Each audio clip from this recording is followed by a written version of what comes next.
Hello everyone, welcome to my channel. अगर आपको कुछ अमाउंट में बेली फैट है तो उसे हम नॉर्मल मानते हैं और वो हमारे लिए ज़रूरी भी है क्योंकि वो हमारे बॉडी में एज अ इंसुलेटर मतलब हमारे बॉडी को बाहर के चीज़ों से प्रोटेक्ट करने का काम वो करता है। बट अगर आपके बॉडी में बेली फैट स्पेशली बहुत ज़्यादा है तो वो आपको बहुत सारे दूसरे बीमारियों को इनवाइट करने का या इनवाइट देने का एक रास्ता बन सकता है और आपके हेल्थ के लिए हार्मफुल हो सकता है। तो इसीलिए हमें अपने बॉडी में हमारे बॉडी के fat including our belly fat को एक नॉर्मल रेंज में रखने की ज़रूरत होती है।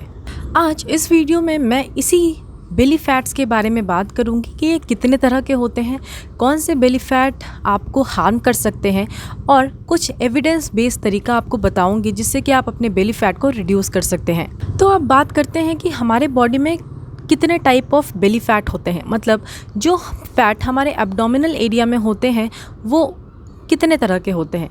तो बेसिकली हम उसे दो तरह में डिवाइड कर सकते हैं। एक फैट जो हमारे स्किन के अंदर होता है और दूसरा फैट जो हमारे इंटरनल ऑर्गन के अराउंड होता है। जो हमारे स्किन के अंदर होता है उस फैट को हम बोलते हैं सबक्यूटेनियस फैट और जो हमारे इंटरनल ऑर्गन के आसपास फैट होता है उसे हम बोलते हैं विसरल फैट। तो सबसे पहले बात करते हैं सबक्यूटेनियस फैट या सबक्यूटेनियस एडिपोज टिश्यू की, जो हमारे स्किन के अंदर होता है। ये फैट सॉफ्ट नेचर का होता है और जब आप ज़ोर से हंसते हैं तो जो आपका बेली हिलता है वो सबक्यूटेनियस फैट ही आपकी बॉडी में हिलता हुआ दिखता है। एंड इन जनरल इस तरह का फैट विमेन में ज़्यादा होता है एज़ कम्पेयर टू मेन। और ये फैट बहुत ज़्यादा हम किसी डिजीज़ के साथ स्ट्रांगली लिंक नहीं कर सकते, मतलब ये उतना हार्मफुल फैट नहीं होता। हाउएवर इसका मतलब ये नहीं है कि आप इस वाले फैट पे ध्यान ना दें, आपको इस फैट पे भी ध्यान देना है। अगर आपका बेली फैट टाइप 1 है, subcutaneous type of belly fat है, वो बहुत ज़्यादा अमाउंट में है तो आपको डायबिटीज़ या फिर हार्ट डिजीज़ जैसे डिजीज़ों का खतरा हो सकता है। अब बात करते हैं visceral fat, visceral adipose tissue की।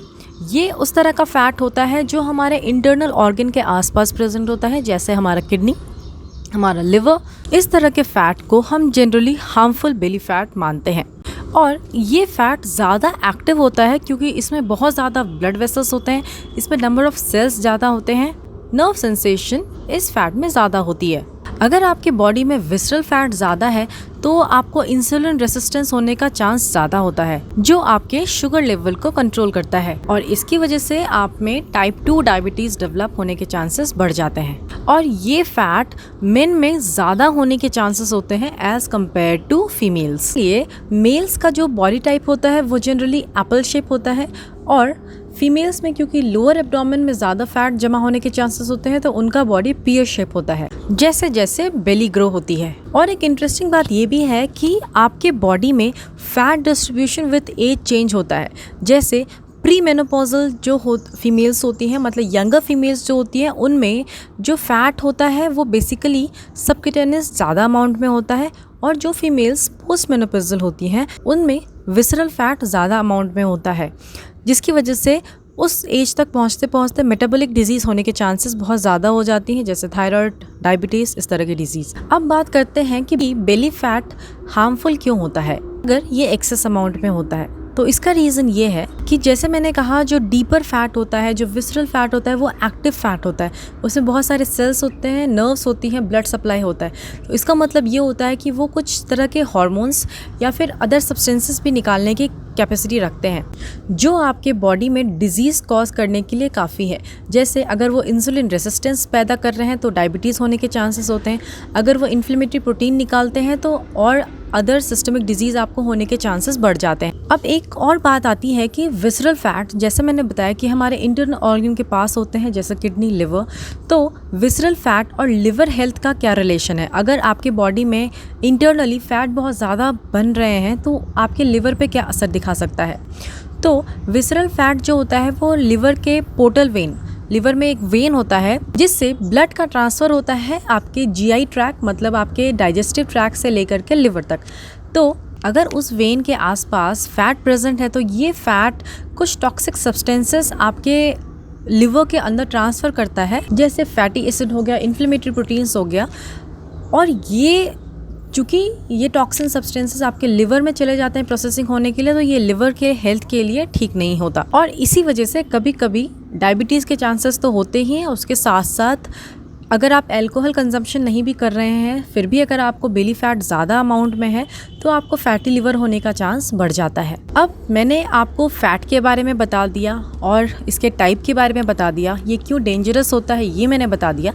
अब हम बात करते हैं कुछ इफ़ेक्टिव वेज जिससे कि आप अपने बेली फैट को रिड्यूस कर सकते हैं, जो कि एविडेंस बेस्ड है, मतलब इनके ऊपर रिसर्च हो चुकी है। तो इसमें सबसे पहला dietary change and lifestyle change तो होता ही है, जिसमें कि आपको अपने शुगर के इंटेक को कट करना है। क्योंकि अगर आप शुगरी ड्रिंक लेते हैं, अल्कोहल लेते हैं या फिर कार्बोनेटेड ड्रिंक लेते हैं जिसमें शुगर की अमाउंट ज़्यादा होती है, तो उस चीज़ों की वजह से आपके बॉडी में विसरल फैट का जो एक्यूमुलेशन होता है वो ज़्यादा हो जाता है। आपको ज़्यादा चांस होता है विसरल फैट जमा होने का आपकी बॉडी में। इसके साथ साथ लाइफस्टाइल मॉडिफिकेशन में आपको एक्सरसाइज अपने डेली रूटीन में ऐड करना है, प्लस आपको अपने डाइट में बहुत सारे फाइबरस फूड खाने की ज़रूरत होती है। अगर आप ज़्यादा फाइबर लेंगे तो आपका बॉडी मेटाबॉलिकली एक्टिव रहेगा, और एक्टिव रहेगा तो आपका डाइजेस्टिव सिस्टम उस तरह से काम करेगा कि आपकी बॉडी में ज़्यादा फैट जमा ना हो।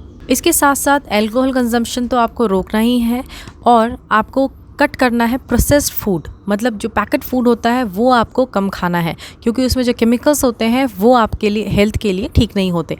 पुअर स्लीप क्वालिटी की वजह से भी आपके बॉडी में फैट्स एक्यूमुलेट होने के चांसेस बढ़ जाते हैं, स्पेशली बेली फैट।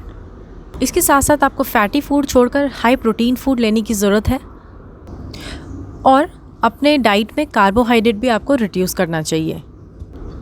तो बॉटम लाइन ये वीडियो बनाने का ये है, चूँकि आप अपने बॉडी के फ़ैट के बारे में अब जानते हैं और उसका क्या नेगेटिव इफ़ेक्ट होता है आपकी बॉडी में, आप ये भी जानते हैं।